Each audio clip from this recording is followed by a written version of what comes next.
الحمد لله رب العالمين والصلاة والسلام الأتمان الأكملان على المبعوث رحمة للعالمين نبينا محمد صلى الله عليه وسلم وعلى آله وصحبه أجمعين والتابعين لهم بإحسان إلى يوم الدين وأنا معهم برحمتك يا أرحم الراحمين. الحمد لله الله سبحانه وتعالى অসংখ্য শুকরিয়া। আল্লাহ সুবহানাহু ওয়া তাআলা আমাদেরকে আজকে কিছু দ্বীনি কথা বলার এবং শোনার তৌফিক দান করেছেন। আজকে আমরা যে বিষয়ে কথা বলবো, বিষয়বস্তু হচ্ছে আরকানুল ইসলাম, অর্থাৎ ইসলামের যে রোকন সমূহ আছে, ইসলামের যে স্তম্ভগুলো আছে, সেগুলো নিয়ে আমরা কথা বলবো। এগুলো প্রসিদ্ধ কথা বা প্রসিদ্ধ হাদিস, আমরা প্রায় সবাই জানি। এবং হচ্ছে আমি নিজ থেকে কোনো কথা বলবো না, তো এখানে হচ্ছে ছোট মানুষ আমি, তো কোরআন সুন্নাহ থেকে আলিমরা যে ব্যাখ্যা দিয়েছেন সেই কথাগুলো আপনাদের সাথে শেয়ার করব। এবং মদিনার অন্যতম মুহাদ্দিস, জীবিত মুহাদ্দিসদের মধ্যে শেখ আব্দুল মুহসিন আল আব্বাদ আল বদর হাফিজাহুল্লাহ, উনি ইমাম নববী রাহিমাহুল্লাহ যে আল আরবাউন যে হাদিসের কিতাবটি আছে, ওই হাদিসের একটা উনি শারহ করেছেন, ফাতহ আল কবি আল মাতিন ফি শারহিল আরবাঈন অথবা ফাতহুল কবি আল মাতিন ফি শারহিল আরবাঈন। এই কিতাব থেকে আমরা কিছু কথা বলবো, আপনাদের সাথে শেয়ার করব। এখানে যে তৃতীয় হাদিসটি আছে, এই হাদিসটি নিয়ে আমরা আজকে কথা বলবো। হাদিসটি হচ্ছে ওমর ইবনে খাত্তাব রাদিয়াল্লাহু তাআলা আনহুর সন্তান আব্দুল্লাহ ইবনে ওমর রাদিয়াল্লাহু তাআলা আনহু থেকে বর্ণিত হাদিস। আন আব্দুর রহমান আব্দুল্লাহ ইবনে ওমর ইবনে খাত্তাব রাদিয়াল্লাহু আনহুমা قال سمعت رسول الله صلى الله عليه وسلم يقول بني الإسلام على خمس شهادة أن لا إله إلا الله وأن محمدا رسول الله وإقام الصلاة وإيتاء الزكاة وحج البيت وصوم رمضان। এটা একটি প্রসিদ্ধ হাদিস এবং আমরা প্রায় সবাই জানি, শুনেছি। এখানে রাসূলুল্লাহ সাল্লাল্লাহু আলাইহি ওয়াসাল্লাম প্রথমে বুনিয়াল ইসলাম আলা খামস, অর্থাৎ ইসলামকে একটি ভবন অথবা একটি তাবুর সাথে সাদৃশ্য দিয়েছেন, তুলনা করেছেন, যেন মানুষ হচ্ছে সহজে বুঝতে পারে। আমরা যেমন প্রত্যেকটা ভবন কয়েকটা স্তম্ভের উপর, পিলারের উপর থাকে, তো তেমনিভাবে একটি তাবু, আরবে যে তাবু আছে, তাবু টাঙ্গায়, ওনারা মরুভূমিতে বসবাস করেন বা বিশ্রাম নেন, ওই তাবুগুলো ওই চার পাঁচটা, বিশেষ করে চারদিকে চারটা, মাঝখানে একটা এরকম স্তম্ভের উপর থাকে। তো এখানে শেখ আব্দুল মুহসিন বলেছেন হাফিজাহুল্লাহ যে প্রথমে রাসূলুল্লাহ সাল্লাল্লাহু আলাইহি ওয়াসাল্লাম ইসলামকে একটা তাবু বা একটা ভবনের সাথে তুলনা দিয়েছেন। তো কোন একটা ভবন অথবা ইমারতের যেমন কয়েকটি স্তম্ভ থাকে, তেমনি ইসলামেরও এখানে পাঁচটি স্তম্ভ, যেগুলো হচ্ছে যে আমরা সামনে বলবো। তো এটা হচ্ছে কারণ হচ্ছে মানুষ যেন বুঝতে সুবিধা হয়, মানুষ হচ্ছে যেটা আমরা দেখি, এটা সহজ আমরা বুঝতে পারি, সেজন্য এইভাবে তুলনা দিয়েছেন। আর আরেকটা বিষয় হচ্ছে এখানে স্তম্ভই হচ্ছে একটা ঘরের মূল, আর অন্যান্য যেগুলো থাকে, ওয়াল থাকে বা অন্যান্য যেগুলো থাকে, এগুলো হচ্ছে স্তম্ভের পরে আসে। আপনি একটা ঘর যদি করতে যান, তাহলে প্রথমে স্তম্ভ আপনার রাখতে হয়, তারপর হচ্ছে ওয়াল দিতে হয় বা অন্যান্য কিছু দিতে হয়, ছাদ দিতে হয়। তো সেজন্য ইসলামের এগুলো এমন কিছু বিধান যেগুলো না থাকলে আর ইসলাম থাকে না। ইসলামের অন্যান্য সকল বিধান হচ্ছে আহ পরে, এগুলোর পরে আসে, এগুলোর অনুসারী বলা যায়। তো সেজন্য রাসূলুল্লাহ সাল্লাল্লাহু আলাইহি ওয়াসাল্লাম এগুলোকে স্তম্ভের সাথে তুলনা দিয়েছে। এবং দ্বিতীয় যে কথাটি বলেছেন সেটি হচ্ছে ইমাম নববী রাহিমাহুল্লাহ এর আগে আরেকটি হাদিস এই যে ওনার শরহের দ্বিতীয় যে হাদিসটা, ওই হাদিসটা হচ্ছে হাদিসে জিবরিল, যেটিও আমরা জানি জিবরাইল আলাইহিস সালাম এসে রাসূলুল্লাহ সাল্লাল্লাহু আলাইহি ওয়াসাল্লামকে ঈমান, ইসলাম, ইহসান শিখিয়েছেন। ওই হাদিসটার পরেই এই হাদিসটা নিয়ে এসেছে। তার মানে হচ্ছে এখানে এটা কতটুকু গুরুত্বপূর্ণ এটা বোঝানোর জন্য এটা আলাদা আরেকটা হাদিস নিয়ে এসেছে। এবং এখানে এই হাদিসে, ওই হাদিসে হচ্ছে এই বিষয়গুলোকে ইসলাম কাকে বলে ইসলামের সংজ্ঞা দিতে গিয়ে বলেছে, আর এই হাদিসে এগুলোকে স্তম্ভ বলেছে। তাহলে স্তম্ভ একটা শব্দ রাসূলুল্লাহ সাল্লাল্লাহু আলাইহি ওয়াসাল্লাম এখানে যোগ করেছেন যেন আমরা এটার গুরুত্ব বুঝতে পারি। তো এরপরে তৃতীয় যে কথাটি বলেছেন সেটা হচ্ছে এখানে প্রথম যে রোপণের কথা বলা হয়েছে সেটা হচ্ছে শাহাদাতি আল্লাহ ইলাহা ইল্লাল্লাহ ওয়া আন্না মুহাম্মাদান রাসূলুল্লাহ সাল্লাল্লাহু আলাইহি ওয়াসাল্লাম। তাইলে পাঁচটা স্তম্ভের মধ্যে সর্বপ্রথম আবার হচ্ছে শাহাদাতান, অর্থাৎ আল্লাহ সুবহানাহু ওয়া তাআলার উলুহিয়ার সাক্ষী দেওয়া, শাহাদা দেওয়া। এরপর হচ্ছে রাসূলুল্লাহ সাল্লাল্লাহু আলাইহি ওয়াসাল্লামের রিসালাতের সাক্ষী দেওয়া। তো এটা প্রথমে নিয়ে এসে যেটা আমাদেরকে বোঝানো হয়েছে সেটা হচ্ছে অন্য যে রুকনগুলো আছে এরপরে সালাত, যাকাত, হজ, সিয়াম, এগুলো আবার এই শাহাদাতানের অনুসারী।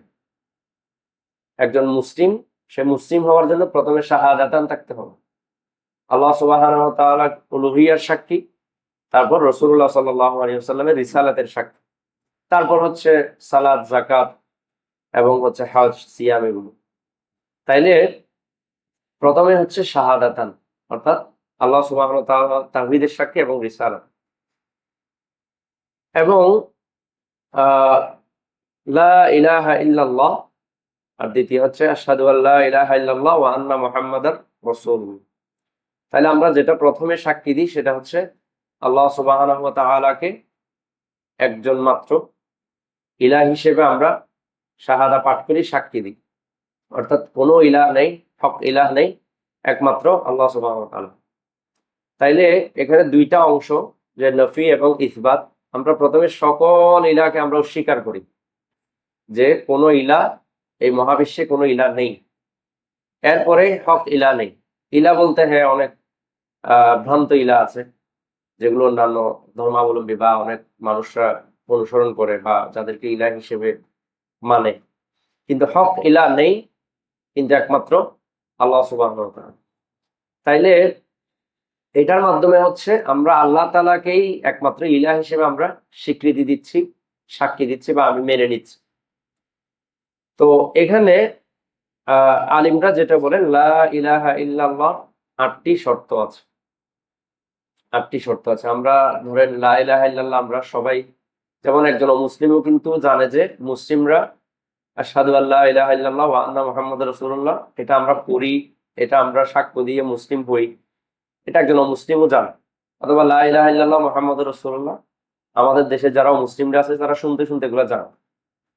কিন্তু এই লা ইলাহা ইল্লাল্লাহ বা মুহাম্মাদুর রাসূলুল্লাহ বা আশহাদু আল্লা ইলাহা ইল্লাল্লাহ ওয়া আন্না মুহাম্মাদুর রাসূলুল্লাহ, এগুলোর কিছু শর্ত আছে। এই শর্তগুলো যদি পরিপূর্ণ না হয় তাইলে আমার শাহাদাতানও পরিপূর্ণ হবে না।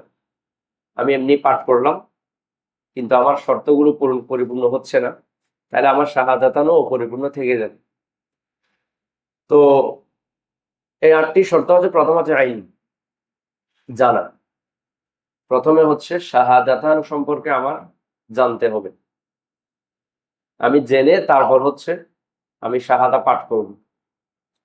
এবং আমাদের সমাজে যেটা দেখা যায়, আমি দেখেছি অনেক জায়গায়, যে যারা ইসলাম গ্রহণ করে তাদেরকে দেখা যায় মসজিদে অথবা বড় কোনো মাহফিলে আপনার সবার সামনে আশহাদু আল্লা ইলাহা ইল্লাল্লাহ ওয়া আশহাদু আন্না মুহাম্মাদুর রাসূলুল্লাহ পাঠ করানো হয়, কিন্তু অর্থগুলা বেশিরভাগ সময় বলা হয় না। এরপর একটা লম্বা মোনাজাত দিল সবাই মিলে, তো কিন্তু হচ্ছে অর্থগুলা সে হয়তো জানে না, অথবা তার সামনে এগুলোর যে অন্তর্নিহিত যে মর্ম আছে, যে আমরা শাহাদা পাঠ করে কি বলতে চাচ্ছি, তাইলে এটা আর তার সামনে ওভাবে ভেঙে বলা হয়। তো সেজন্য শাহাদাতান পড়ার আগে আমাদের জানা দরকার ইলম, অর্থাৎ আমি কিসের সাক্ষ্য দিচ্ছি, এখানে আল্লাহ সুবহানাহু ওয়া তাআলার তাওহীদের যে সাক্ষী দিচ্ছে, এটা তাওহীদটা কি, কিসের সাক্ষী দিচ্ছে আমি, অথবা রাসূলুল্লাহ সাল্লাল্লাহু আলাইহি ওয়াসাল্লামের রিসালাতের যে সাক্ষী দিচ্ছি, এগুলো আমি কিসের সাক্ষী দিচ্ছি, এটা আমাদের জানতে হবে। তাইলেই, অথবা হচ্ছে কি কি বললে আমার শাহাদাটা ভেঙে যাবে, আমি যে শাহাদা পাঠ করলাম এরপর আমি আর কি করতে পারবো না, কি কি বিষয়ে আমাকে বাধা দিচ্ছে এই শাহাদা, আমি কোন কোন কাজে আমি যেতে পারবো না। তো এগুলো আমাদের জানাটা কথা। যেমন হচ্ছে শাহাদা পাঠ করার কারণে যেহেতু অনেক কিছু আমাদের জন্য বিধান চলে আসে, অনেক শর্ত আছে, সেজন্যই কিন্তু মক্কার কাফিররা, মুশরিকরা কিন্তু শাহাদা পাঠ করে নেয়। না হলে ওরা আরবি জানতো। রাসূলুল্লাহ সাল্লাল্লাহু আলাইহি ওয়াসাল্লাম প্রায় 23 বছর ধরে দাওয়াত দিয়ে গেছেন। তো আশহাদু আল্লা ইলাহা ইল্লাল্লাহ ওয়া আন্না মুহাম্মাদুর রাসূলুল্লাহ বললেই তো হয়ে যেত, কিন্তু ওরা বলে নাই। রাসূলুল্লাহ সাল্লাল্লাহু আলাইহি ওয়াসাল্লাম অনেক চেষ্টা করে, যেমন ওনার চাচার মুখ দিয়ে বের করতে পারে না। কারণ হচ্ছে কি, ওরা জানতো যে এটা শুধু পাঠ করলে হবে না, এটা পাঠ করার পরে আমার জন্য কিছু বিধান আছে, এরপরে আমার জীবন ভিন্ন দিকে আমার যেতে হবে। সেজন্য আহ শাহাদাতানের প্রথম শর্ত হচ্ছে আল্লাহ জানা, দ্বিতীয় হচ্ছে ইয়াকিন, অর্থাৎ এটা পরিপূর্ণ বিশ্বাস করা, যেটা হচ্ছে মুনাফিকদের ছিল না। মুনাফিকরা অনেক সময় পাঠ করেছে, কিন্তু হচ্ছে কি তাদের ইয়াকিন ছিল না, বিশ্বাস ছিল না পরিপূর্ণ। সেজন্য ইয়াকিন থাকতে হবে, পরিপূর্ণ বিশ্বাস রাখতে হবে। এরপর তৃতীয় হচ্ছে ইখলাস, অর্থাৎ একমাত্র আল্লাহর জন্য হতে হবে। আমি ভয়ে, অথবা হচ্ছে যেহেতু আমি একটা মুসলিম সমাজে বাস করি, এখানে সবাই মুসলিম, সেই হিসেবে না, একমাত্র আল্লাহর জন্য হতে হবে। এরপর হচ্ছে সিদক, অর্থাৎ সত্যবাদী, এবং এই আমি যে শাহাদাতান পাঠ করছি বলছি, এটাতে আমার সত্যবাদিতা থাকতে হবে। এরপরে হচ্ছে মাহাব্বা, অর্থাৎ ভালোবাসা, এটার প্রতি আমার ভালোবাসা থাকতে হবে। যেমন আল্লাহ সুবহানাহু ওয়া তাআলা একটা আয়াতে বলেছেন সূরা আলে ইমরানে, কুল ইন কুনতুম তুহিব্বুনাল্লাহ ফাত্তাবিউনি ইউহিব্বুকুমুল্লাহ ওয়া ইয়াগফির লাকুম যুনুবাকুম ওয়াল্লাহু গফুরুর রাহিম। তাইলে আল্লাহ সুবহানাহু ওয়া তাআলা আয়াতে বলেছেন যে রাসূলুল্লাহ সাল্লাল্লাহু আলাইহি ওয়াসাল্লামকে বলেছেন, আপনি বলে দিন, যদি তোমরা আল্লাহকে ভালোবাসো ফাত্তাবিউনি, তাইলে আমাকে অনুসরণ করো। তাইলে আল্লাহ সুবহানাহু ওয়া তাআলাকে ভালোবাসার শর্ত হচ্ছে, ভালোবাসাটা আপনার প্রমাণ করতে হবে কি দিয়ে, রাসূলুল্লাহ সাল্লাল্লাহু আলাইহি ওয়াসাল্লামকে অনুসরণের মাধ্যমে। তো আমি শুধু কি আল্লাহকে ভালোবাসার দাবি করলাম সারা জীবন যে আল্লাহ আমাকে ভালোবাসে, তো এই ভালোবাসাতে একটা প্রমাণ দিতে হবে। প্রমাণ হচ্ছে রাসূলুল্লাহ সাল্লাল্লাহু আলাইহি ওয়াসাল্লামকে অনুসরণ করে প্রমাণ দিতে, রাসূলুল্লাহ সাল্লাল্লাহু আলাইহি ওয়াসাল্লামকে অনুসরণের মাধ্যমে প্রমাণ দিতে হবে। তারপর ইউহিব্বুকুমুল্লাহ, আল্লাহ তাআলাও আমাদেরকে ভালোবাসবেন। সেজন্য মাহাব্বা, অর্থাৎ আমরা যে শাহাদাতান পাঠ করব, এটার প্রতি আমাদের ভালোবাসা থাকতে হবে। এরপরে শর্ত আছে ইনকিয়াদ, অর্থাৎ আনুগত্য করতে হবে। আমি পড়লাম, জানলাম, সবকিছু বুঝি, কিন্তু আমার অনুসরণ আনুগত্যতে আমি পরিপূর্ণ নাই, তাইলে আমার শাহাদাতানটা পরিপূর্ণ হবে না। আমি শাহাদাতানের যে শর্ত আছে এগুলো আমি তাইলে পূরণ করলাম না। এরপর হচ্ছে কবুল, অর্থাৎ এটা আমার গ্রহণ করতে হবে, মন থেকে মেনে জেনে গ্রহণ করতে হবে। তারপর যেটা শেষ, সেটা হচ্ছে এই শাহাদাতানের সাথে যেগুলো আপনার সাংঘর্ষিক বিষয়, সবকিছু আমার অবিশ্বাস করতে হবে, সবকিছুর প্রতি আমার কুফর থাকতে হবে। কুফর মানে অবিশ্বাস করা। আল্লাহ সুবহানাহু ওয়া তাআলা তাওহীদের সাথে যে যে বিষয়গুলো সাংঘর্ষিক, এগুলো আমার আমার মাথা থেকে ঝেড়ে ফেলতে হবে, এবং আমার জীবন থেকে আমার পরিপূর্ণ এগুলোর প্রতি অবিশ্বাস রাখতে হবে। রাসূলুল্লাহ সাল্লাল্লাহু আলাইহি ওয়াসাল্লামের রিসালাতের সাথে যে বিষয়গুলো সাংঘর্ষিক, এগুলো সবকিছু অবিশ্বাস করতে হবে। তাইলে এই যে লা ইলাহা ইল্লাল্লাহর এই ৮টি শর্ত আলিমরা বলেছেন, শুধু আমি লা ইলাহা ইল্লাল্লাহ পাঠ করলাম তাইলে হবে না, আমার এই শর্তগুলাও জেনে এবং এই শর্তগুলাও আমার শাহাদাতের সাথে থাকতে হবে। এরপরে যেটা,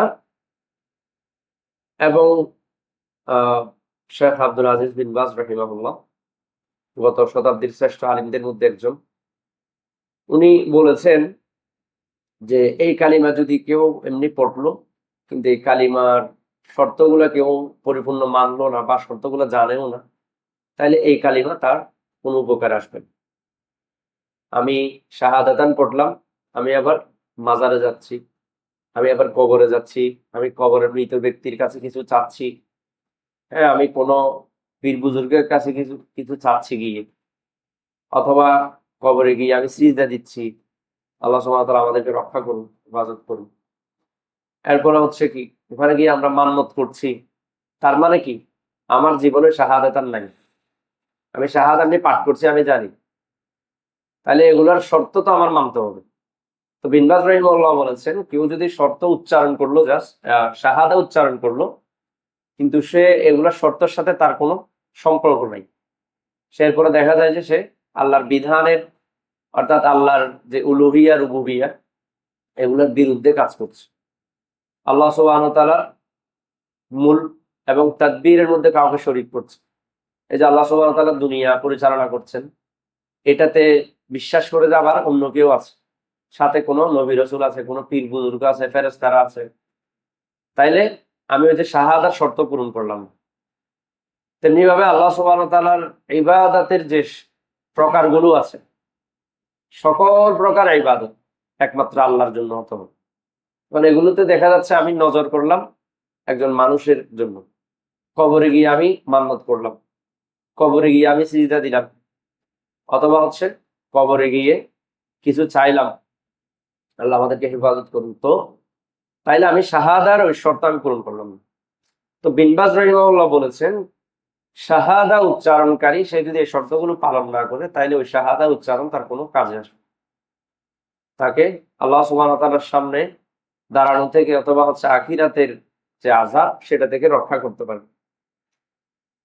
কারণ হচ্ছে বিন বাজ রাহিমাহুল্লাহ বলেছেন, এগুলো তো মুনাফিকরাও বলতো, মুনাফিকরাও সেম শাহাদা উচ্চারণ করতো, কিন্তু তারা শাহাদা বিশ্বাস করতো না এবং শাহাদা মেনে চলতো না, শাহাদা পাঠ করতো, সেজন্য এগুলো তাদের কোনো কাজে আসবে না।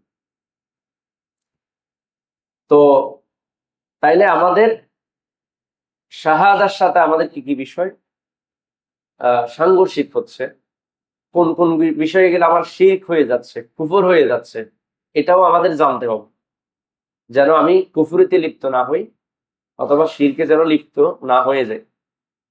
কারণ হচ্ছে শিরকের ব্যাপারে আল্লাহ সুবহানাহু ওয়া তাআলা বলেছেন, ইন্না শিরকা লাযুলমুন আযীম, ইন্না শিরকা লাযুলমুন আযীম, শিরক হচ্ছে সবচেয়ে বড় জুলম। এরপর আরেকটা আয়াতে বলেছেন যে আল্লাহ সুবহানাহু ওয়া তাআলা শিরিক ছাড়া অন্য যা গুনাহ আল্লাহ মাফ করে দিবেন, কিন্তু শিরিকের গুনাহ আল্লাহ সুবহানাহু ওয়া তাআলা মাফ করবেন না, তওবা ছাড়া মাফ করবেন না, যতদিন না তওবা না করে মাফ করবেন। সেজন্য আমাদের শাহাদার যে শর্ত বা শাহাদার যে দাবি, শিরক, কুফর এবং আল্লাহ সুবহানাহু ওয়া তাআলার একমাত্র আল্লাহর ইবাদত করা, এগুলো থেকেও আমাদের জানতে হবে এবং মেনে চলতে হবে। তাওহীদের বিরোধী যে কাজগুলো অথবা রাসূলুল্লাহ সাল্লাল্লাহু আলাইহি ওয়াসাল্লামের রিসালাতের বিরোধী যে কাজগুলো, সেগুলো থেকে আমাদের বেঁচে থাকতে হবে। এরপরে শেখ আব্দুল মুহসিন আল আব্বাদ হাফিজাহুল্লাহ যে কথাটি বলেছেন, এই শাহাদা, আবার এখানে শাহাদার দুইটা পার্ট, একটা হচ্ছে আশহাদু আল্লা ইলাহা ইল্লাল্লাহ ওয়া আন্না মুহাম্মাদার রাসূলুল্লাহ, এই দুইটা একটার অবিচ্ছেদ্য অংশ। অর্থাৎ আমি যদি আল্লাহ সুবহানাহু ওয়া তাআলাকে ইলাহ হিসেবে আমি সাক্ষী দিলাম, তাইলে আমার রাসূলুল্লাহ সাল্লাল্লাহু আলাইহি ওয়াসাল্লামকে নবী এবং রাসূল হিসেবে সাক্ষী দিতে হবে। আমি আল্লাহকে বিশ্বাস করলাম, আল্লাহকে ইলাহ হিসেবে স্বীকৃতি দিলাম, কিন্তু আবার রাসূলুল্লাহ সাল্লাল্লাহু আলাইহি ওয়াসাল্লামকে মানলাম না, তাইলে শাহাদা পরিপূর্ণ না। তাইলে একটা আরেকটার সাথে জড়িত এবং দুইটাই আমাদের মেনে চলতে হবে। তাওহীদের সাক্ষী, রিসালাতের সাক্ষী, দুইটাই একটা আরেকটার অংশ। এরপরে যেটা বলেছেন, অনেকে যেটা বলে যে এর আগের যে হাদিসে জিবরিলে ইসলামের সংজ্ঞা দিতে গিয়ে বা ইমানের সংজ্ঞা দিতে গিয়ে বলেছেন, আনতুমিনা বিল্লাহ ওয়া মালাইকাতিহি ওয়া কুতুবিহি ওয়া রুসুলিহি ওয়াল ইয়াউমিল আখির ওয়াল কদরি খাইরিহি ওয়া শাররিহি। তো এখানে যে শাহাদাকে আমরা এত গুরুত্বপূর্ণ বলছি, তো এই শাহাদার মধ্যে আবার ওগুলা নাই কেন? এখানে ধরেন আমানতু বিল্লাহ, আল্লাহর সাক্ষীর কথা আছে, আশহাদু আল্লা ইলাহা ইল্লাল্লাহ ওয়া আন্না মুহাম্মাদার রাসূলুল্লাহ, তার মানে হচ্ছে কি ওয়া রাসূলিহি, ওয়া রাসূলিহি, নবী রাসূলদের সাক্ষীর কথা আছে। কিন্তু ওয়া কুতুবিহি, তারপর ওয়া মালাইকাতিহি, এগুলা তো নাই। ওয়াল ইয়াউমিল আখিরি ওয়াল কদরি খাইরিহি ওয়া শাররিহি, হ্যাঁ, যেগুলা হচ্ছে আপনার ইমানের রুকন, এগুলা কেন শাহাদাতান নাই, এটা অনেকে বলে। তো শেখ এটার উত্তর দিয়েছেন যে আপনি যখন আল্লাহ তাআলাকে মেনে নিলেন এবং রাসূলুল্লাহ সাল্লাল্লাহু আলাইহি ওয়াসাল্লামকে আপনি মেনে নিলেন, তাইলে রাসূলুল্লাহ সাল্লাল্লাহু আলাইহি ওয়াসাল্লামের মধ্য দিয়ে যেগুলো এসেছে সেগুলোও আপনি তার মানে বিশ্বাস করবেন। তাহলে রাসূলুল্লাহ সাল্লাল্লাহু আলাইহি ওয়াসাল্লামের মাধ্যমে আল্লাহর পক্ষ থেকে আমাদের কাছে কিতাব এসেছে, কোরআন। তো রসুলকে বিশ্বাস করা মানে কোরআনকেও বিশ্বাস করা। সেজন্য এটা আলাদাভাবে বলতে হচ্ছে না। আমি রাসূলকে বিশ্বাস করলাম মানে রাসূলুল্লাহ সাল্লাল্লাহু আলাইহি ওয়াসাল্লামের মাধ্যমে যে আনিত কোরআন, রাসূলুল্লাহ সাল্লাল্লাহু আলাইহি ওয়াসাল্লামের যে জীবন, রাসূলুল্লাহ সাল্লাল্লাহু আলাইহি ওয়াসাল্লামের সুন্নাহ হাদিস, আমি সব কিছুকে মেনে নিই। তো সেজন্য কোরআনের কথা আলাদাভাবে বলা হয় না, কারণ রাসূলুল্লাহ সাল্লাল্লাহু আলাইহি ওয়াসাল্লামের রিসালাতের মধ্যেই ওই কিতাবের কথা আছে। আবার মালাইকাতি, মালাকদের কথা কোথায় আছে? রাসূলুল্লাহ সাল্লাল্লাহু আলাইহি ওয়াসাল্লামের কাছে কোরআনটা কার মাধ্যমে আসছে? ফেরেশতার মাধ্যমে, মালাকের মাধ্যমে, জিবরাইল আলাইহিস সালামের মাধ্যমেই ওহী হয়ে এসেছে। তো আপনি যদি আবার মালাককে বিশ্বাস না করেন, তাহলে তো কোরআনকেও বিশ্বাস করা হচ্ছে। প্রকারান্তরে রাসূলুল্লাহ সাল্লাল্লাহু আলাইহি ওয়াসাল্লামকে অবিশ্বাস করা হচ্ছে। কারণ আপনার রাসূলুল্লাহ সাল্লাল্লাহু আলাইহি ওয়াসাল্লামকে যদি আপনি বিশ্বাস করেন, কোরআনকে বিশ্বাস করতে হবে। আর কোরআনকে বিশ্বাস করলে কোরআন যে মালাকদের মাধ্যমে আল্লাহর পক্ষ থেকে এসেছে সেটাও বিশ্বাস করতে হবে, ওয়াহীকে বিশ্বাস করতে হবে। সেজন্য শেখ বলেছেন এখানে এই দুইটা শাহাদার মধ্যেই কিতাব, মালাইকা, এগুলার সাক্ষীও চলে আসছে। আবার কোরআনে কিসের কথা বলেছেন? ইয়াউমুল আখিরার কথা বলেছেন। আখিরাতে আমরা কিভাবে সফল কাম হবো সেটা বলেছেন। তো আখিরার কথাও চলে আসছে এবং তাকদীরের প্রতি বিশ্বাস রাখার কথাও চলে আসছে। কারণ তাকদীর আল্লাহর পক্ষ থেকে, আল্লাহ রাসূল সাল্লাল্লাহু আলাইহি ওয়াসাল্লাম যেভাবে বলেছেন আমাদের সেভাবেই বিশ্বাস করতে হবে। তো উনি বলেছেন যে ঈমানের যে ৬টি রোকন, এগুলা পরোক্ষভাবে এই দুইটা শাহাদার মধ্যেই চলে আসছে। সেজন্য এগুলো আর আলাদাভাবে বলতে হচ্ছে না। আচ্ছা, তাইলে আমরা শাহাদাতান হচ্ছে আমাদের প্রথম রোকন, এই ৫টা রোকনের মধ্যে। আশহাদু আল্লা ইলাহা ইল্লাল্লাহ, যে আমি সাক্ষী দিচ্ছি আল্লাহ সুবহানাহু ওয়া তাআলা ছাড়া কোনো হক ইলাহ নেই। ওয়া আশহাদু আন্না মুহাম্মাদান রাসূলুল্লাহ, এবং মুহাম্মদ সাল্লাল্লাহু আলাইহি ওয়াসাল্লাম আল্লাহ তাআলার রাসূল। এবং অন্যান্য যে রোকনগুলা বা বিধান, এগুলা এই শাহাদা তাবে অনুসারী। অর্থাৎ শাহাদাতানের উপর কেউ বিশ্বাস না রেখে বা শাহাদা পাঠ না করে, শাহাদা না জেনে না মেনে কেউ যদি সালাত পড়ে, সারা জীবন সালাত পড়ে, কোনো কাজ হবে না। শাহাদার যে শর্তগুলো আছে, শাহাদার যে দাবি আছে, এগুলো যদি কেউ না মেনে সারা জীবন যদি সালাত পড়ে, সারা জীবন যদি যাকাত দেয়, সিয়াম রাখে, এগুলো কোনো কাজে আসবে না। সেজন্য শাহাদাতানকে প্রথম রোকন করেছেন এবং সবচেয়ে ইম্পর্টেন্ট রোকন।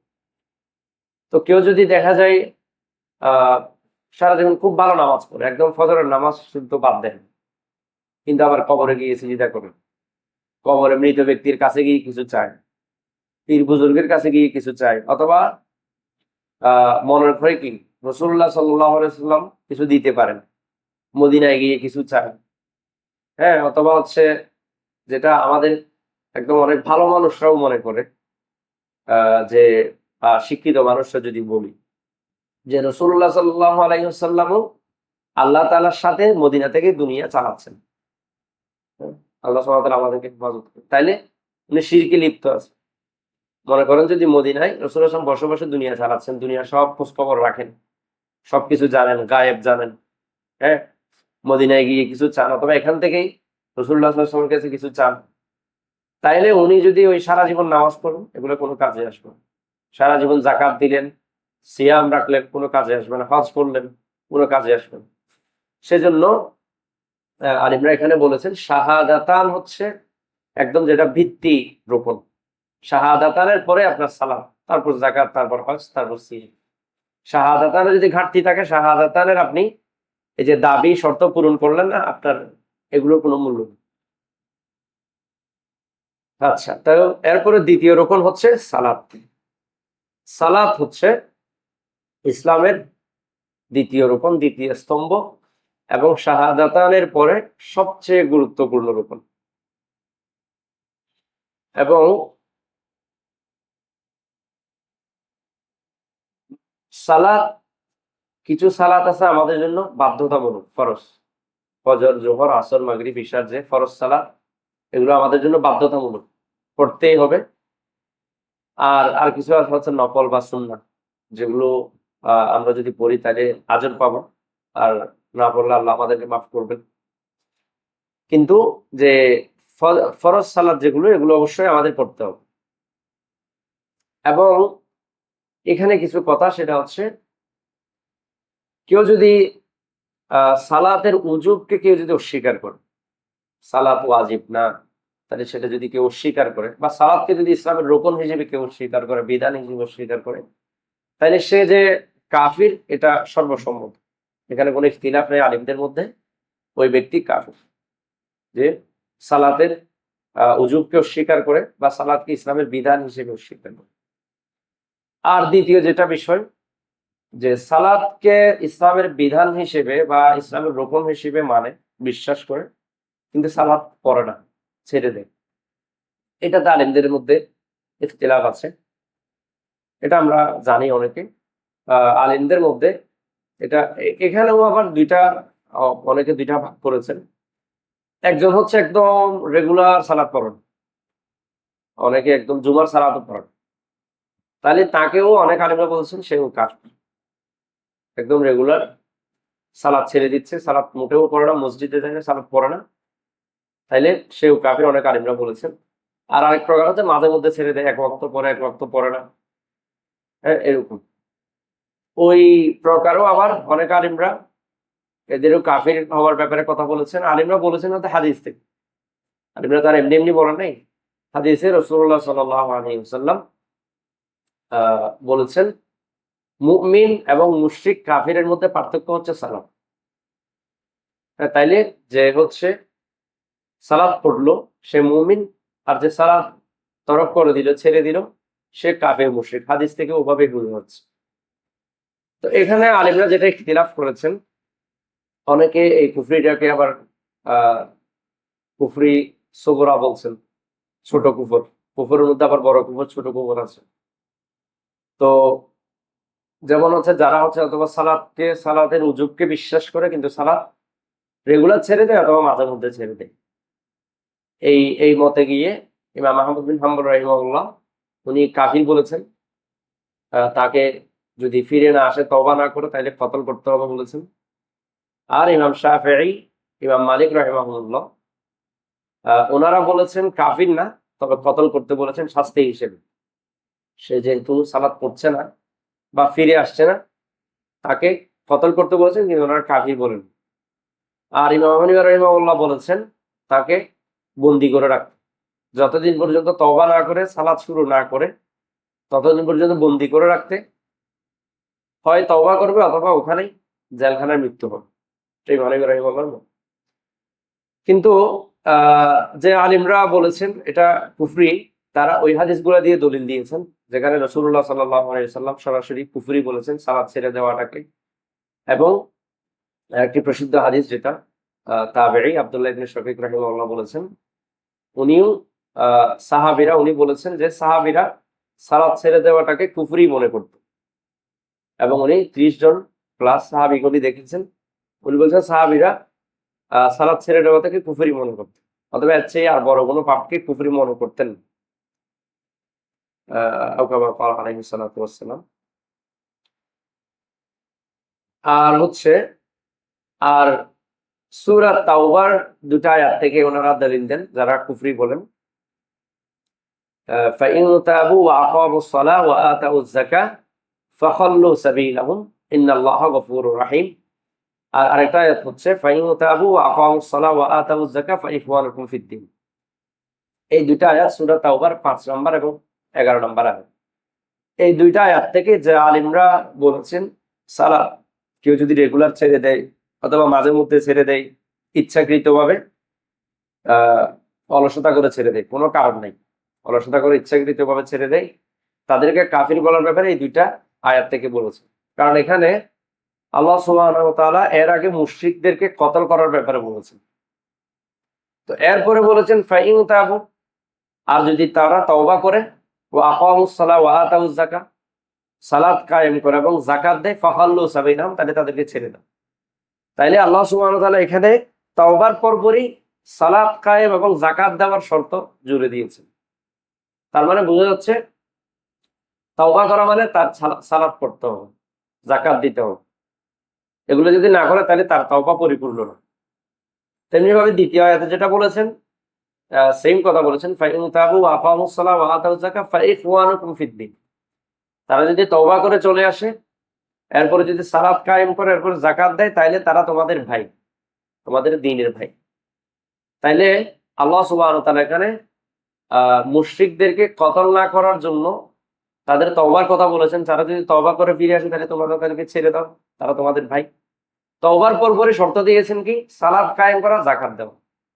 তো ওখান থেকে আলিমরা বলেছেন যে হচ্ছে সালাত রেগুলার ছেড়ে দেওয়া অথবা মাঝে মধ্যে করে মাঝে মধ্যে করে না ছেড়ে দেওয়া, ইচ্ছাকৃতভাবে অলসতা করে ছেড়ে দেওয়া, এটা কুফরি। আর জমহুর আলিম যেটা বললাম, শাফিঈ, মালিকি, হানাফি, ওনাদের মত হচ্ছে এটা কুফরি না, তবে অবশ্যই বড় গুনাহ, কবিরা গুনাহ। ওনারা কুফরিটা বলছে। আল্লাহু আ'লাম বিস-সাওয়াব। তবে সালাত ছেড়ে দেওয়া অবশ্যই অনেক বড় গুনাহ, যেটা হাদিসে অলরেডি যেটা বললাম কুফরির কথা আসছে।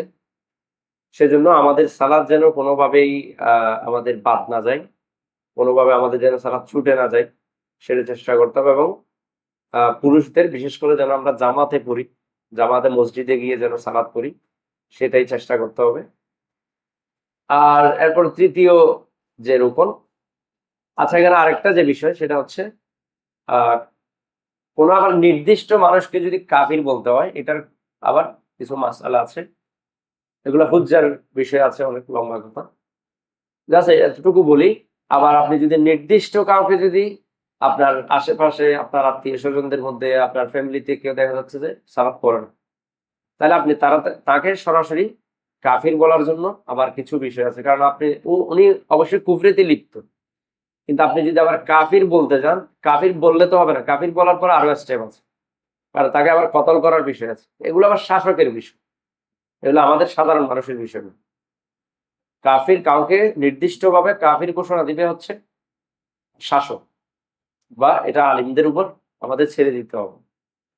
আমাদের উস্তাদ কুয়েতের ফকিহ শেখ মোতলাক আল জাসির হাফিজাহুল্লাহ, উনি বলছেন এটা শাসকদের বিষয়। শাসকরাই তাকে দাওয়াত দিবে, কয়েকদিন সময় দিবে, তাকে দাওয়াত দিবে তওবা করার জন্য, সালাত শুরু করার জন্য। এরপরে যদি ফিরে না আসে, মানে শাসকের সাথে অথবা শাসকের প্রতিনিধি তার সাথে মসজিদে যাওয়ার জন্য দাওয়াত দিবে, ডাকবে, বলবে, বুঝাবে। এরপরে যদি ফিরে না আসে, তাহলে সময় দিয়ে তাকে এরপরে কতল করবে। তাহলে এটা হচ্ছে শাসকদের বিষয়। সেজন্য আমরা যারা সালাত ছেড়ে দিচ্ছে, পড়ে না, তারা অবশ্যই কুফরিতে লিপ্ত। কিন্তু নির্দিষ্ট কাউকে যদি কুফরি বলতে যায়, তাহলে এটা হুজ্জার বিষয় আছে বা এটা শাসকদের বিষয়। অবশ্য কিছু প্রকাশ্য বিষয় আছে যেগুলো হচ্ছে হুজ্জার বিষয়।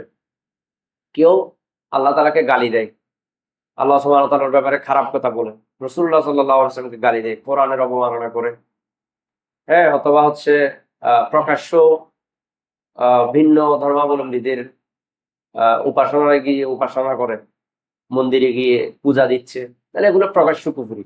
এগুলোর ব্যাপারে হুজ্জা কায়েমের প্রয়োজন নেই। আচ্ছা, এরপরে যেটা বিষয় সেটা হচ্ছে তৃতীয় রকম, যাকাত। সালাত হচ্ছে শারীরিক ইবাদত, আমরা আমাদের শরীরের অঙ্গ প্রত্যঙ্গ দিয়ে রুকু সিজদা করে সালাত আদায় করি। আর তৃতীয় যে রকম ইসলামের সেটা হচ্ছে যাকাত। যাকাত হচ্ছে আর্থিক ইবাদত। তো যাকাত হচ্ছে অত্যন্ত গুরুত্বপূর্ণ একটি ইসলামের বিধান এবং ইসলামের তৃতীয় রকম। এবং কোরআনে প্রায় জায়গায়, কোরআন এবং সুন্নাতে যেখানে যেখানে সালাতের কথা বলা আছে, ওখানে আবার যাকাতের কথা বলা আছে। এই যে একটু আগে যে দুইটা আয়াত বললাম সূরাতে, আবার ওখানেও ওয়াকামুস সালাহ ওয়া আতাউজ যাকাতের কথা বলা আছে। তাহলে যাকাতও অত্যন্ত গুরুত্বপূর্ণ। সেজন্য মুসলিম যে কেউ যারা সালাত পড়ে তাদের জন্য আবার জাকাতও হচ্ছে গুরুত্বপূর্ণ, জাকাতও দিতে হবে। এবং আবু বকর রাদিয়াল্লাহু আনহু যারা জাকাত দিতে অস্বীকার করেছেন তাদের সাথে জিহাদ করেছেন, কারণ হচ্ছে ইসলামের রোকন। তো তারা প্রকারান্তরে ইসলামের রোকনকে অস্বীকার করছে বা ইসলামের রোকন পালন করছে, তাদের সাথে জিহাদ করেছে। এবং এটা হচ্ছে ধনীদের কাছ থেকে গরিবদেরকে দেওয়া, এবং এটাতে গরিবদের জন্যই লাভ, ধনীদের তো অত, কারণ তাদের অল্প টাকা দিতে হচ্ছে, 40 ভাগের এক ভাগ, অথবা শতকরা যেটা কি 2.5%। এটা খুব বেশি না, কিন্তু গরিবদের জন্য এটা অনেক বড় একটা, তাদের অনেক উপকারে আসে। সেজন্য জাকাত যখন আমাদের বছর শেষ হলে এবং নির্দিষ্ট নিসাব পূর্ণ হলে জাকাত দেওয়া। আর চতুর্থ যে রোকন, সেটাও শারীরিক ইবাদত, সেটা হচ্ছে সিয়াম, রমাদানের সিয়াম, রমাদানের রোজা রাখা। এবং এই সিয়াম এটা একটু অন্যান্য সকল ইবাদত থেকে ভিন্ন। এবং আল্লাহ সুবহানাহু রাসূলুল্লাহ সাল্লাল্লাহু আলাইহি ওয়াসাল্লাম এক হাদিসে বলেছেন যে আমরা যে ইবাদত গুলো করি এগুলোর 10 থেকে নিয়ে 700 গুণ পর্যন্ত আমাদের আজর দেওয়া হয়, ইবাদত ভেদে, বিভিন্ন ইবাদতে বিভিন্ন রকম। কিন্তু আল্লাহ সুবহানাহু ওয়া তাআলা বলেছেন as-সিয়ামু লি ওয়া আনা আজজি, যে সিয়াম হচ্ছে আমার জন্য এবং এই সিয়ামের আজরও আমি দিব। সরাসরি আল্লাহ সুবহানাহু ওয়া তাআলা আমাদেরকে সিয়ামের আজর দিবেন। কারণ হচ্ছে সিয়ামটা একমাত্র আমরা আল্লাহর জন্য করি। সারাদিন উপোস থাকি, আমরা যদি এমন কোনো জায়গা বা রুমে যদি আমরা দরজা জানালা বন্ধ করে কিছু খাই রমাদানে, কেউ কিছু কিন্তু দেখবে না, কিন্তু এরপরও আমরা খাওয়া পান করা থেকে দূরে থাকি, কারণ কি? আল্লাহর জন্য একমাত্র। অন্য কোনো ইবাদতে এতটুকু তাকওয়া হয় না যেটা সিয়ামের মধ্যে হয়। এরপরে সারাদিন যদি আমরা সিয়াম রাখি, ওখানে যদি আমরা কিছু পান করি, তাইলে আমাদের অন্যান্য মানুষ বলবে না যে আমি সিয়াম রাখছি। হ্যাঁ, রমাদানে যদি কেউ কিছু খাই, তো আমরা তো বলবো না যে ও রোজাদার, বলবো যে রোজা রাখে নাই। তো অথবা আবার যদি নফল রোজা রাখি, তাইলে সারাদিন আমি নফল রোজা রাখছি, আমি যদি কাউকে না বলি, তাইলে বাইরের মানুষ কিন্তু জানে না যে আমি রোজা রাখছি। তাইলে এটা একদম আল্লাহর জন্য হয়। শেখ আব্দুল মুহসিন রাহিমাহুল্লাহ বলেছেন এটা বাইনাহু, মানে ওয়াবাইনাল্লাহ, আল্লাহ এবং আল্লাহর বান্দার মাঝখানে একটা ইবাদত, যেটা একদম তাকওয়ার এমন পর্যায়ে হয়, মানুষ এখানে কোনো মানুষ কিছু দেখে না বা জানে না, যদি আমি কাউকে কিছু না বলি। সেজন্য সিয়াম হচ্ছে এমন একটা ইবাদত যেটা একমাত্র আল্লাহর জন্য হয়, এবং আল্লাহ সুবহানাহু ওয়া তাআলা সরাসরি এটার আজর দিবেন। এবং রমাদানের সিয়ামও আমাদের জন্য অবশ্যই ওয়াজিব বা ফরজ। আর এরপরে পঞ্চম যেটা, সেটা হচ্ছে হজ, বাইতুল্লাহর হজ করা। এবং এটাতে আবার শারীরিক এবং আর্থিক দুটি ইবাদতই আছে, দুটি পার্টি আমাদের আছে। টাকা পয়সা দিয়ে যাওয়া, আবার হচ্ছে আমার অঙ্গ প্রত্যঙ্গ দিয়ে হেঁটে, তারপর হচ্ছে আমার শরীর দিয়ে কি করতে হয়, কসরত করে আমার ইবাদত করতে হয়, হজ করতে হয়। সেজন্য হজ আমাদের জন্য একটি গুরুত্বপূর্ণ এবং পঞ্চম স্তম্ভ। আমাদের সমাজে দেখা যায় অনেকে হজ ফরজ হয়ে গেছে কিন্তু উমরা করে, উমরা করলে কিন্তু হজ আদায় হবে না, হজ করতে হবে। অনেকে দেখা যায় যেহেতু একটু হজ করা একটু কষ্ট, এবং অনেক সময় খুব বেশি রোদ থাকে, হেঁটে যেতে হয়, আসতে হয়, এগুলোর কারণে অনেকে এমনি গিয়ে উমরা করে আসে, কিন্তু তার উপর কিন্তু অনেক আগে হজ ফরজ হয়ে গেছে। তো তাদের হজ করতে হবে, শুধু উমরা করলে হজের ফরজ আদায় হবে না, হজ করতে হবে। উমরা আলাদা আর হজ আলাদা। এবং হজের অনেক ফজিলত। রাসূলুল্লাহ সাল্লাল্লাহু আলাইহি ওয়াসাল্লাম একটা হাদিসে বলেছেন, যে ব্যক্তি ভালোভাবে আল্লাহর জন্য হজ করলো, সে যেন হজ করে আসার পরে যেন মায়ের পেট থেকে সে নিষ্পাপ, যেভাবে আমরা বের হই কোনো গুনাহ থাকে না, তেমনি, যেটাকে হজ্জে মাবরুর বলে। যদি আল্লাহ সুবহানাহু ওয়া তাআলা যেভাবে চান সেভাবে যদি আমরা হজ করি এবং একমাত্র আল্লাহর জন্য করি, আল্লাহ যদি আমাদের হজ কবুল করেন, তাইলে একদম গুনাহমুক্ত নিষ্পাপ, যেমন একটা বাচ্চা নবজাতক যেমন মায়ের পেট থেকে নিষ্পাপ বের হয়, তেমনি হয়ে যায়। আর আরেকটা হাদিসে বলেছেন রাসূলুল্লাহ সাল্লাল্লাহু আলাইহি ওয়াসাল্লাম, হজ্জে মাবরুর যেটা, আল্লাহ সুবহানাহু ওয়া তাআলার কাছে কবুলযোগ্য যে হজ, সেটার প্রতিদান একমাত্র জান্নাত। একমাত্র জান্নাতই হচ্ছে এটা পুরস্কার। আর আরেক হাদিসে বলেছেন, উমরার কথা বলেছেন, যে এক উমরা থেকে আরেক উমরা পর্যন্ত, আমি এই বছর উমরা করলাম, আবার আগামী বছর বা কয়েক বছর পর উমরা করলাম, বা কিছুদিন পর আবার করলাম, মাঝখানে আল্লাহ সুবহানাহু ওয়া তাআলা সকল গুনাহ মাফ করে দেন। সুবহানাল্লাহ। তাইলে এই হজ উমরার অনেক ফজিলত আছে। তো যাদের হচ্ছে হজ ফরজ হয় তাদের জন্য অবশ্যই হজ করতে হবে। আর এখানে যে কয়েকটা বিষয়, সেটা হচ্ছে প্রথমে যেটা বললাম সেটা হচ্ছে শাহাদা। এগুলোর জন্য গুরুত্বপূর্ণ হচ্ছে শাহাদা। শাহাদার পরে আমি সালাত, যাকাত, সিয়াম, হজ এগুলো কাজে আসবে। আমার যদি শাহাদা ঠিক না থাকে তাইলে এগুলা অন্য কিছু কোনো কাজে আসবে না। আর আরেকটা বিষয় এখানে আলিমরা বলেছেন শাহাদা থেকে, সেটা হচ্ছে এখান থেকে আমরা দুটা ইবাদতের জন্য দুইটা শর্ত পাই।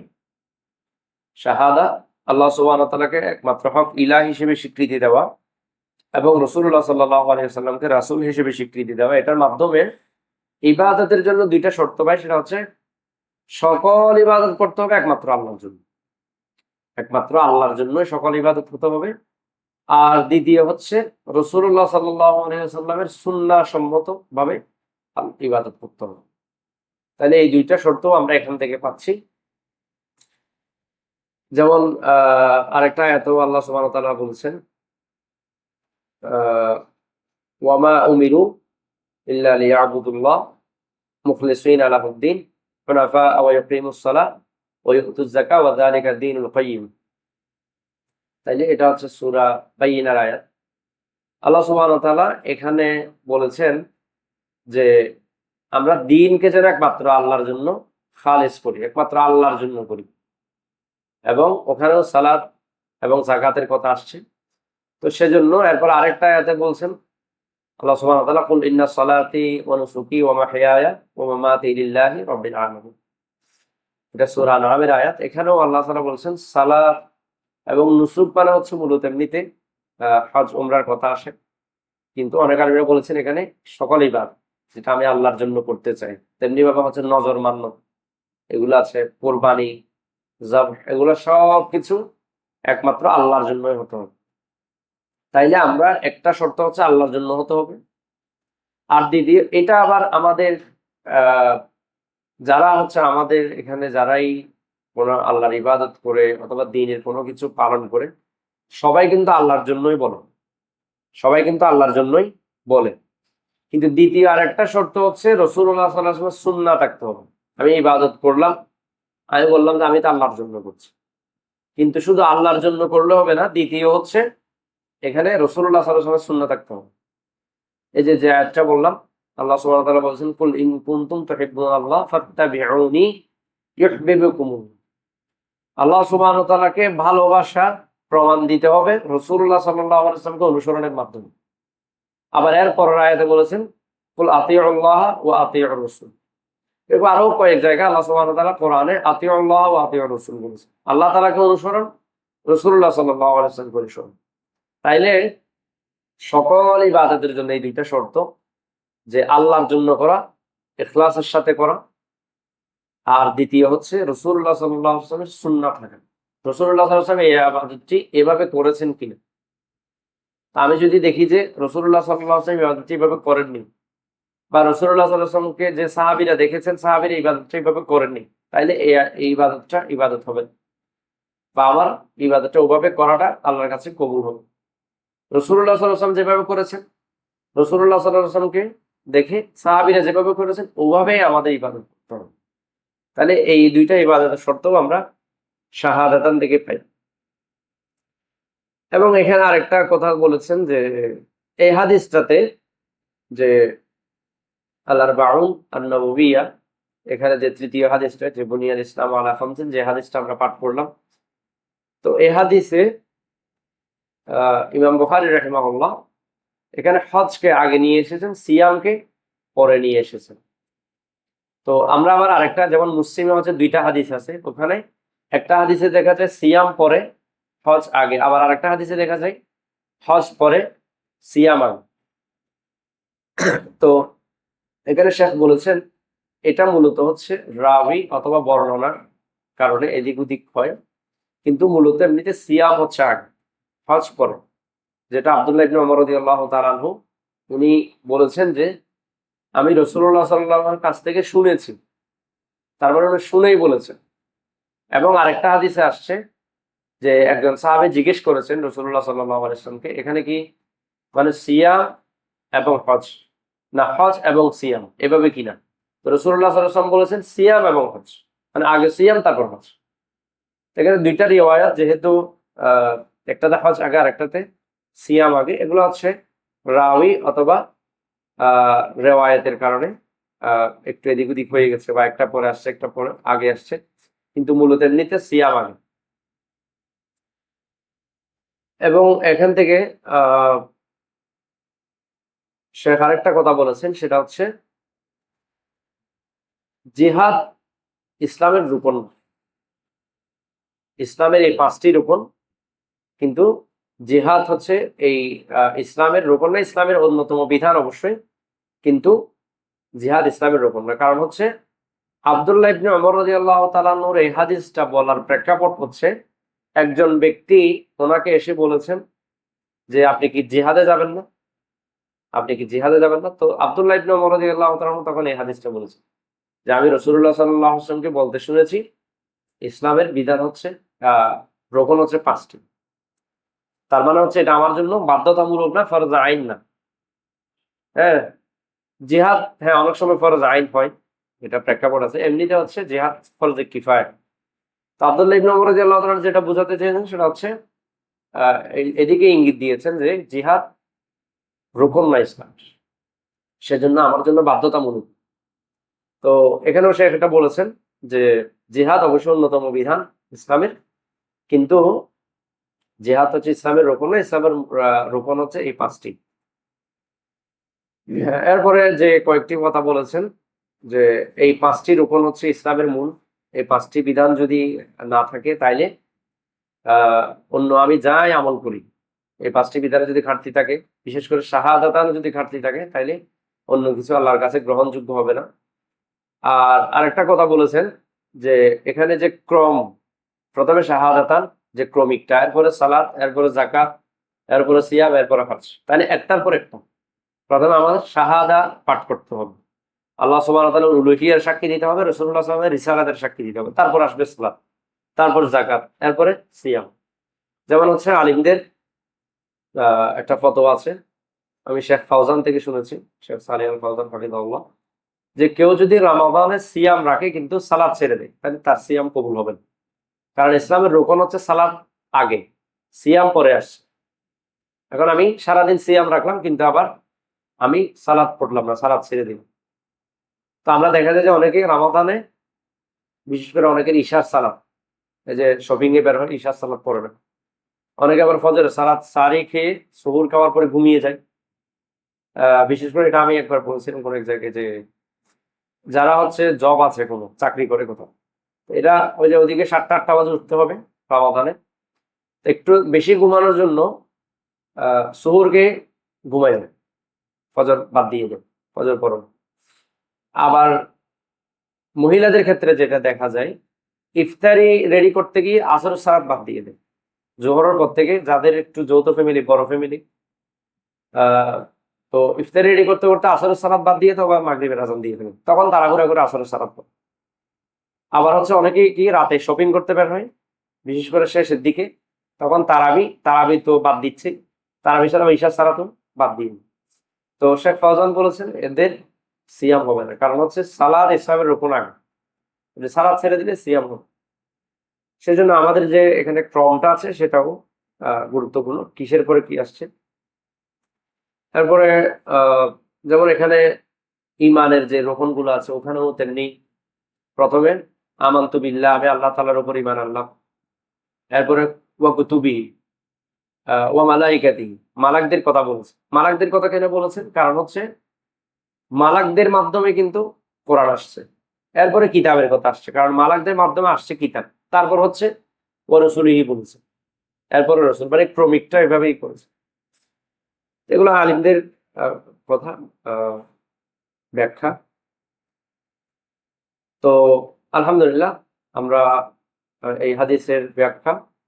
এই কিতাবটি হচ্ছে শেখ আব্দুল মুহসিন আল আব্বাদের ইমাম নববী রাহিমাহুল্লাহর যে 40 হাদিসের ব্যাখ্যা, ফাত আল কবিউল মাতিন ফি শারহিল আরবাঈন। এখানে শেখ যে ব্যাখ্যাটা করেছেন আমি ওই ব্যাখ্যাটাই আপনাদের সাথে শেয়ার করলাম। আল্লাহ সুবহানাহু ওয়া তাআলা আমাদেরকে এই কথাগুলো বিশেষ করে আমাকে আমল করার তৌফিক দান করুন। আমি যেন শাহাদার যে অর্থ আছে, মর্ম আছে, এগুলো যেন মেনে চলতে পারি, মনে রাখতে পারি। আপনাদেরকে বা যারা শুনছেন সবাইকে যেন আল্লাহ সুবহানাহু ওয়া তাআলা আমাদেরকে এই ৫টা রোপণ ঠিক রাখার তৌফিক দান করেন। এবং হচ্ছে এই রোপণগুলোর সাথে যেগুলো সাংঘর্ষিক, শিরক, কুফর, বিদআহ, বিশেষ করে হচ্ছে শিরকে আসগর, রিয়া থেকে আল্লাহ সুবহানাহু ওয়া তাআলা আমাদেরকে যেন বাঁচিয়ে রাখেন, হেফাজত করেন। আল্লাহুম্মা ইন্নী আউযু বিকা মিন আন উশরিকা বিকা ওয়া আনা আ'লামু ওয়া আস্তাগফিরুকা লিমা লা আ'লাম। আল্লাহ সুবহানাহু ওয়া তাআলা আমাদেরকে তৌফিক দান করুন। সুবহানাকাল্লাহুম্মা ওয়া বিহামদিকা আশহাদু আল্লা ইলাহা ইল্লা আনতা আস্তাগফিরুকা ওয়া আতুবু ইলাইক।